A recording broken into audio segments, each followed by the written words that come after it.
Selamat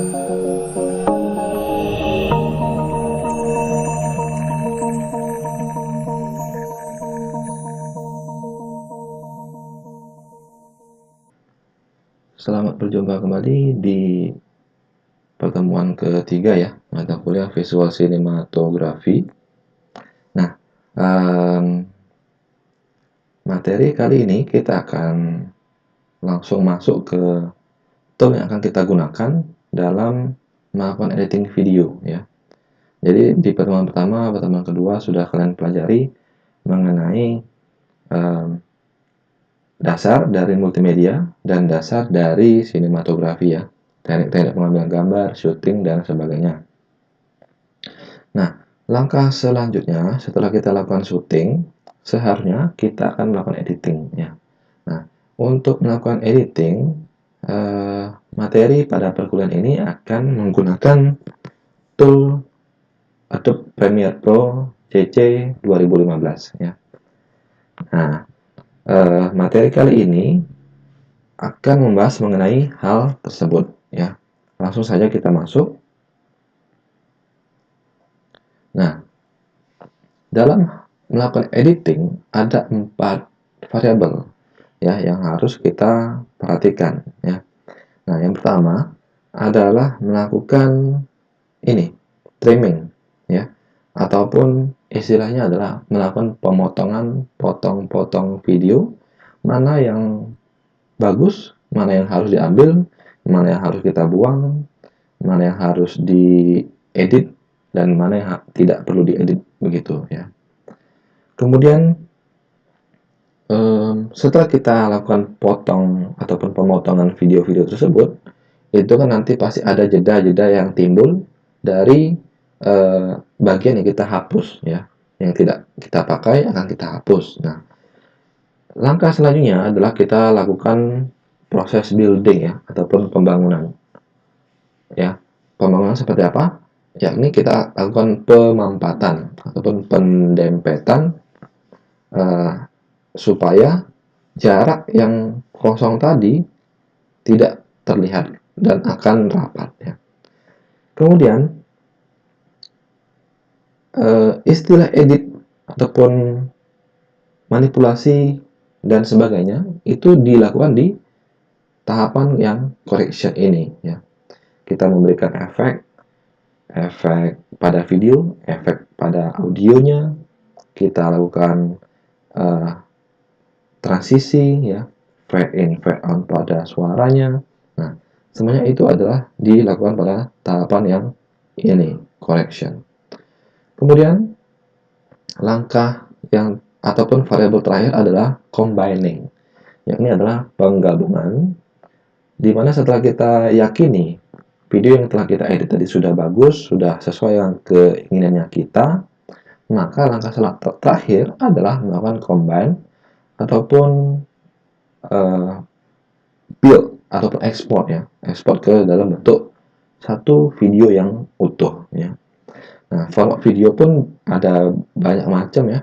Yang pertama ada MP4 yang populer, kemudian ada AVI, ada 3GP, dan ada WMV dan sebagainya. Namun yang kita gunakan itu akan berformat MP4 saja ya, karena itu umum ya. Nah, maksud dan tujuan kita melakukan editing ya, kita lakukan editing itu untuk menciptakan kesinambungan antara gambar dan suara agar berjalan dengan wajar dan logis. Nah, contohnya yang namanya video itu pasti terdiri dari gambar yang bergerak, dan suara kan ya. Nah, jika kita tidak sinkron antara gambar dan audionya, maka tidak akan tercipta suatu sinkronisasi antar ucapan dan suara yang ditampilkan pada gambar berjalan tersebut gitu. Jadi mesti berkesinambungan, mesti sinkron, dan mesti sama ya, supaya hasilnya pun bagus ya. Kemudian maksud tujuan berikutnya adalah memilih, menyusun, dan menggabungkan gambar-gambar yang di-shot secara acak ya. Nah, Itulah kenapa dibutuhkan seorang sutradara, di mana si sutradara itulah yang menentukan, oh di lokasi A kita akan shoot adegan yang mana-mana saja, ya. Di lokasi B kita akan shoot adegan yang mana-mana saja, dan di lokasi C adegan yang mana. Nah, nanti dari ketiga lokasi itu akan dipilah-pilah dan akan diruntutkan sesuai dengan alur ataupun cerita yang telah ditentukan di tahapan yang awal, ya. Jadi harus dipilih, ya, dari tiga lokasi itu, terus kita susun, terus kita gabungkan sehingga alur ceritanya tetap runtut, ya. Kemudian tujuan berikutnya adalah untuk memperbaiki atau menghilangkan kesalahan yang terjadi pada saat pengambilan gambar, ya. Jadi ya pasti akan ada pada saat kita shoot itu istilahnya cut, ya, ataupun pemotongan proses shoot, ya. Jadi di situ harus diedit, harus ditrim supaya dihapus dan tidak masuk ke video jadi. Kemudian tujuan berikutnya untuk menciptakan, ya, manajemen durasi. Kalau kita sudah tahu video yang akan kita buat itu adalah berdurasi 1 menit, nah, maka kita harus memilah, memanage bagian-bagian mana saja yang kita anggap penting supaya 1 menit itu pas, tanpa menghilangkan pesan, tanpa menghilangkan informasi, tanpa menghilangkan kesan yang seharusnya kita sampaikan ke video tersebut, ya. Kemudian tujuan berikutnya adalah menciptakan dinamika dan makna simbolik dengan pola transisi atau teknik tertentu. Nah, ini yang disebut sebagai editing, animasi, transisi, ya, seperti efek-efek di perfilman begitu, untuk menambah pola transisi atau teknik tertentu. Oke, lanjut, ya. Montase, editing ataupun penyuntingan, ya. Nah, ini adalah pengertiannya, ya. Itu untuk mengurutkan gambar satu ke gambar berikutnya dengan membuang gambar-gambar yang tidak diperlukan. Jadi intinya ya kita ngetrim, itu kita ambil mana yang tidak perlu, kita hapus, ya. Kemudian menghilangkan ruang dan waktu yang tidak penting serta menghubungkan shot satu dengan shot lainnya, satu adegan dengan yang lainnya, ya. Setelah kita trim, kita potong, kita hapus, terus kita dempelkan kembali sesuai dengan alur cerita yang sudah ada. Begitu adalah montase dari editing penyuntingan. Nah, kenapa kita menggunakan tool Adobe Premiere Pro CC 2015, ya? Nah, yang pertama karena dapat capture video dari camcorder yang terhubung ke komputer atau laptop dan dapat disimpan ke dalam berbagai format file. Jadi, misalnya kalian punya camcorder ataupun DSLR, tinggal dicolok aja, terus bisa ambil sumber resource-nya dari situ, ya. Kemudian mudah dalam membuat judul karena memiliki 3 titel. Judul video ya bisa dianimasikan di dalam toolnya. Kemudian punya timeline, ya. Timelinenya bisa berisi dengan banyak sekali video serta audio untuk memperkaya efek. Jadi di timeline itu disitulah kita melakukan trim, disitulah kita melakukan penyusunan, dan kita lakukan efek-efek kita terapkan di bagian timeline itu, ya. Kemudian memudahkan dalam mengelola file yang dibutuhkan untuk melakukan editing karena tersedia fitur Explorer built-in yang dapat digunakan untuk browsing. Kemudian memiliki antarmuka yang memanjakan mata. Memang Adobe Premiere dalam hal interface-nya, tampilannya itu bagus, dan juga posisinya memudahkan kita, ya, sangat memanjakan kita, ya.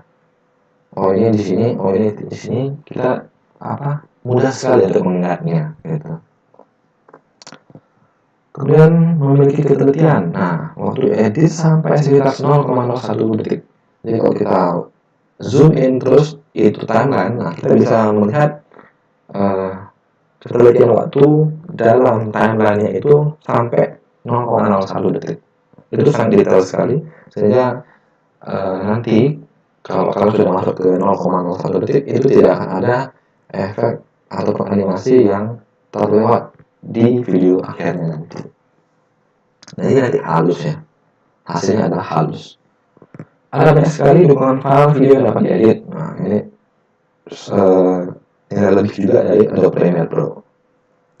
Kemudian dia memiliki kemampuan untuk membuat efek-efek yang menarik. Ya, ada efek di Adobe Premiere itu banyak ya, jadi kita bisa pakai dan sangat sangat menarik lah ya, dan sesuai dengan gaya style kekinian.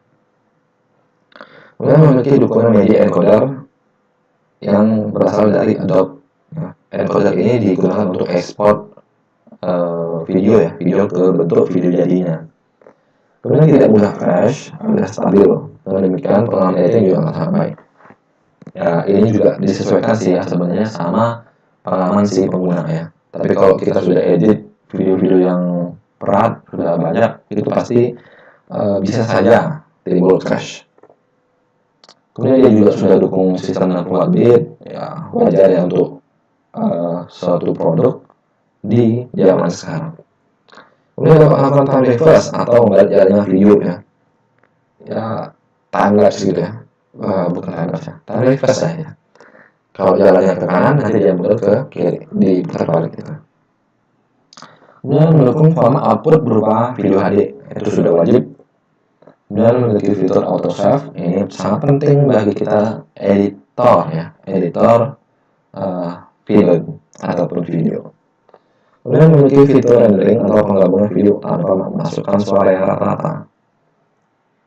Ya, kelebihannya dia sih berkaitan dengan audio ya, dibandingkan dengan tool editing video yang lainnya.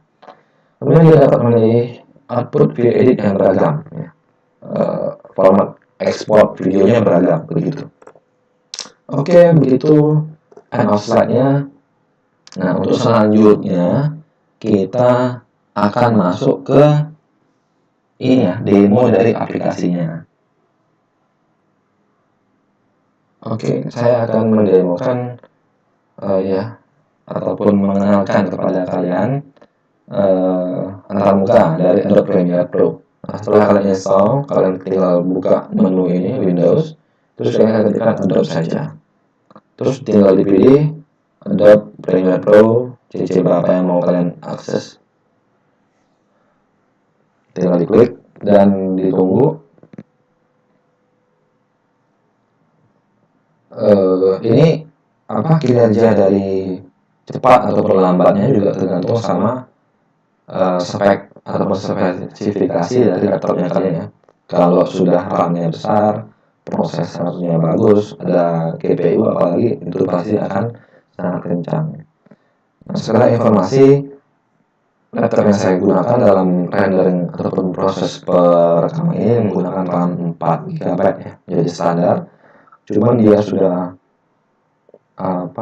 GPU-nya sudah 2 GB dan Intel Core i5 generasi ke-6 ya. Nah, ini adalah tampilan awal ya, dimana kalian setelah membuka Adobe Premiere itu nanti kalian akan lihat tampilan seperti ini. Jika kalian sudah pernah membuat, akan muncul recent file yang seperti ini. Namun jika belum pernah, kalian klik saja New Project. Kemudian kalian berikan nama projectnya itu, misalkan pengenalannya. Terus kalian tentukan mau simpan di mana. Misalkan saya simpan di desktop, ada folder. Terus untuk pemula itu saja yang mesti di setting. Kemudian kita klik OK. Kita tunggu.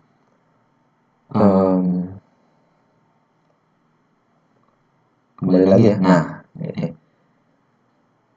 tampilan dari antarmuka Adobe Premiere Pro CC 2015 seperti ini. Defaultnya ya, ada 4 jendela utama ya. Ada kiri atas, kiri bawah, kanan atas, dan kanan bawah. Jendela yang ini, yang kiri bawah itu adalah project window ya. Jadi di sini adalah tempat kita untuk menampilkan, memasukkan sumber asli dari video, audio, gambar, ataupun yang lainnya yang mesti kita edit. Maaf. Nah, di sebelah kanan sini, kanan bawah, itu adalah timeline-nya dia. Yang saya bilang tadi, tempat kita untuk melakukan editing, trimming, dan sebagainya. Gitu ya. Kemudian yang sebelah kiri atas itu adalah source untuk melihat ya tampilan preview dari sebuah media yang mentah. Gitu. Dan yang sebelah kanan sini itu adalah preview setelah video itu kita lakukan editing. Ya. Jadi untuk gampangnya kita langsung demo saja. Yang pertama kita harus membuat dulu yang namanya sequence ya. Jadi di dalam sebuah project itu kita buat yang namanya sequence, tinggal klik aja new item, kemudian kita pilih sequence. Nah, di sequence ini akan ada banyak setting yang kita atur ya. Misalkan di ini adalah presetnya kita tentukan dulu. Misalnya saya menggunakan preset DSLR 1080 pixel. Kemudian ubah nama sequence-nya seperti apa? Pengenalan, misalnya pengenalan sequence ya. Kemudian masuk ke tab setting. Nah, di sini ada pengaturan untuk FPS-nya ataupun frame per second-nya. Dan yang default yang biasanya kita pakai adalah 30 frame per second. Dan kalau kalian mau halus banget itu video, kalian bisa rubah ke 60 frame per second. Kita coba yang ini 30 frame per second dulu. Nah, kemudian kita bisa atur ukuran dari video yang kita mau buat ya. Nah, di sini defaultnya adalah 1920 kali 1080. Itu adalah full HD ya, satuan dari video yang sudah full HD. Namun ini juga bisa kalian custom sendiri ya, mau dinaikin seberapa sesuai dengan kebutuhan nantinya. Ya. Nah, kemudian pastikan di bawah sini width sama height-nya adalah sama dengan ukuran frame yang kalian tentukan di bagian atas ini. Ya. Kemudian audionya biarkan saja seperti ini. Ya. Nah, jika sudah begitu, silakan diklik OK. Ya. Oh iya, pengaturan ini, ukuran sequence-nya ini seharusnya kalian sesuaikan dengan video mentah yang kalian buat. Jadi kalian misalnya sudah ada satu buah video, ya, terus kalian lihat tuh ukurannya, misalkan kayak gini deh. Nah ini ada satu buah video ya, tinggal kalian klik nih, klik kanan, terus properti deh, properti, terus masuk ke tab detail. Nah, terus di bagian length sama ini ya, width sama height-nya tinggal kalian cek. Ukuran ini 720 adalah ukuran pixel ya. Jadi ukuran dari video ini adalah 720 pixel kali 720 pixel. Dan frame rate-nya 30 fps. Nah, itu yang kalian masukkan ke bagian sini. Ya. Misalnya ya kita atur aja ini 720, terus ini 720. Biar sama. Terus pastikan bagian bawahnya ini sama dengan yang kita atur di atas. Ya. Kita OK. Nah, setelah kita klik OK, nanti akan muncul sequence baru di bagian project window di bawah sini. Namun ini belum bisa diapa-apain. Dia baru berupa sequence. Nah, kita harus menambahkan resource-nya dulu. Bisa menambah resource menggunakan ini, new item, kemudian seperti ya. Ataupun kita klik kanan sini, terus import. Nah, tinggal dicari resource-nya di mana posisinya. Atau kalau susah, tinggal dibuka aja foldernya. Nah, terus kita klik kanan, klik kiri ya, tahan, terus masukin ke jendela ini ya. Terus lepasin ya. Tunggu dia import. Nah, sudah jadi.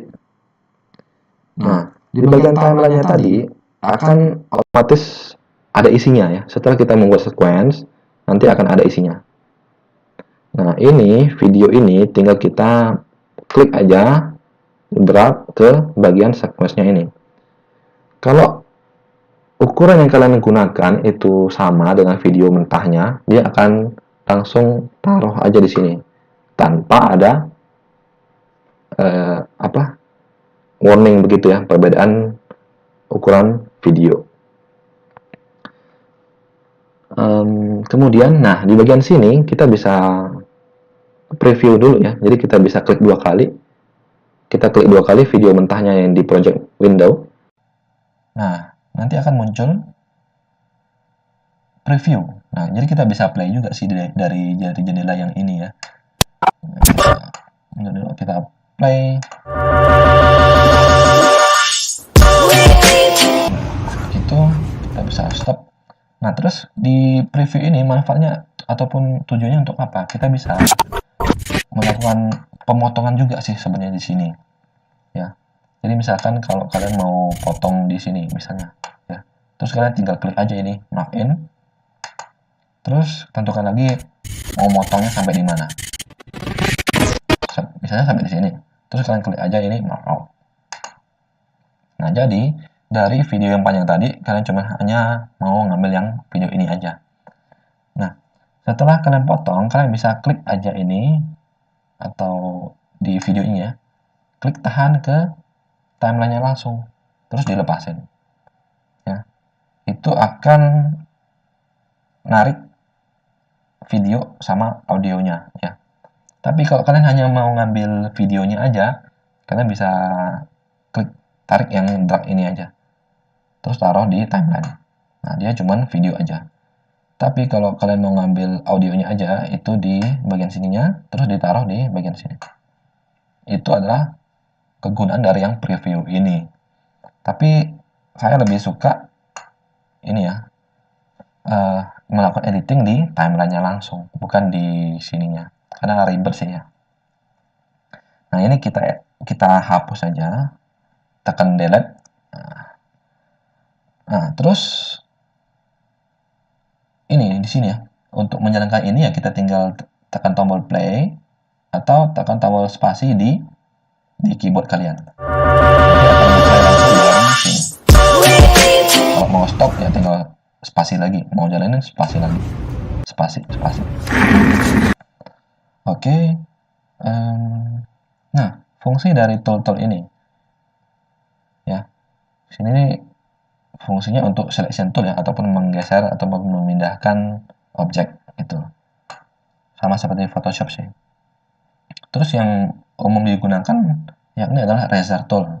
Nah, razor tool itu digunakan untuk memotong video ya yang sudah ada di timeline. Ya. Kemudian yang lainnya akan kita pelajari nanti. Nah, di bagian sini kalau kalian sudah kuasai Photoshop, kalian akan lebih cepat untuk menangkap materi tentang ini. Nah, ini namanya adalah layer-layer ya, ataupun lapisan-lapisan. Ada layer V1, V2, V3 gitu ya. Dan ada layer A1, A2, A3. V itu untuk video, A itu untuk audio ya. Jadi video ini yang di timeline itu kita letakkan di layer V1 sama A1. Kalau dipindahkan ya bisa. Kita taruh di V3 itu bisa. Audionya kita geser, taruh di A3 itu bisa. Tapi secara umum kita taruhnya tetap di A1 dulu ya. Oke, kemudian ini akan gembok untuk apa ya? Bisa tidaknya layar itu diedit gitu lah ya. Kunci ya. Kemudian kalau mata ini untuk visible-nya layar tersebut, kalau kita klik ya tinggal dia ini ya, videonya hilang gitu. Kalau di bagian audio, M ini untuk mute. Jadi kalau kita klik mute-nya ya audionya nggak ada gitu. Oke, kemudian oke, begitu saja sih ya untuk pengenalan terlebih dahulu supaya kalian bisa ada gambaran video antarmuka Adobe Premiere ya, maksudnya itu seperti apa. Nanti akan dilanjutkan di tutorial berikutnya di pertemuan keempat ya.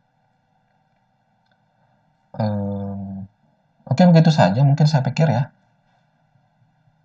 Jika ada pertanyaan silakan komen di bawah video ini, kemudian boleh juga japri ke saya boleh omong di WA grupnya kita supaya bisa diskusi bareng.